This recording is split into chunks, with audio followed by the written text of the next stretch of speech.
What is going on, everybody?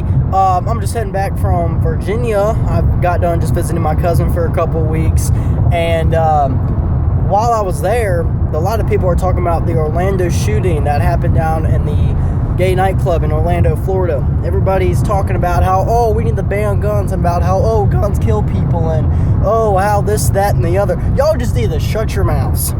First thing, guns don't kill people, people kill people. I guarantee you that if someone in that club had a gun, it would have been over a lot quicker and a lot more casualties would have gotten killed.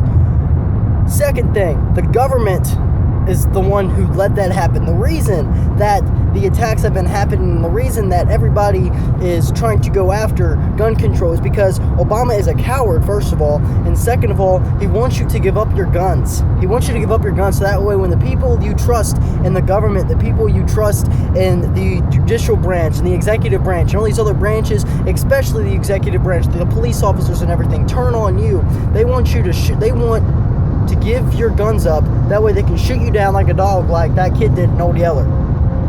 Sad movie, but you get the picture. So that's the first thing. The next thing is, what is up with everybody saying how,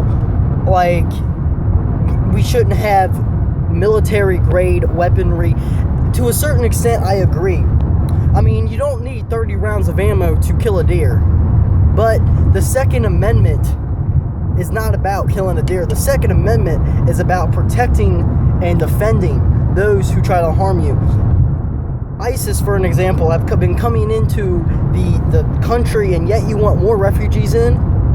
You want more refugees in so that way these attacks can continue to happen. Did you realize that by not doing anything, you're starting a civil war? You need to stand up. You need to be the person that says, oh man, I should probably do something about this. You need to be the person that says, this ain't right. Somebody's got to speak out. The person that needs to speak out is you. A lot of people might say, well, I'm too young to do anything, or I don't know anyone who can help me out with that. You don't need this. Right now, I'm reaching out to you so that way I can aware you that the government is trying to control you. The government is cooking the frog. You ever heard that analogy? You ever heard about the analogy where when you put a frog in a hot pot, it's immediately going to jump out? So you have to let it get comfortable. You have to let it get, where it doesn't notice the temperature rising. And by the time the temperature is risen enough to where it can kill the frog's already dead. Wake up, people.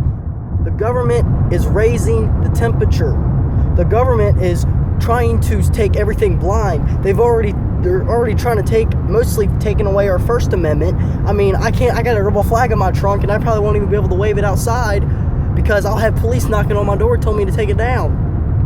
I mean, they're already trying to take the 2nd and the 5th and the 8th and the 11th. All these amendments they are trying to take so that way we will not become our own person, but we'll become the government's people. We'll become robots. I refuse to let that happen. Some of you might say, that's not happening, or then you're just being ignorant. Would you like to add anything, Trevor? I'd say you can sum up the agenda pretty well with DEER. D-E-E-R. You can spell that out. D stands for dumbing down the population.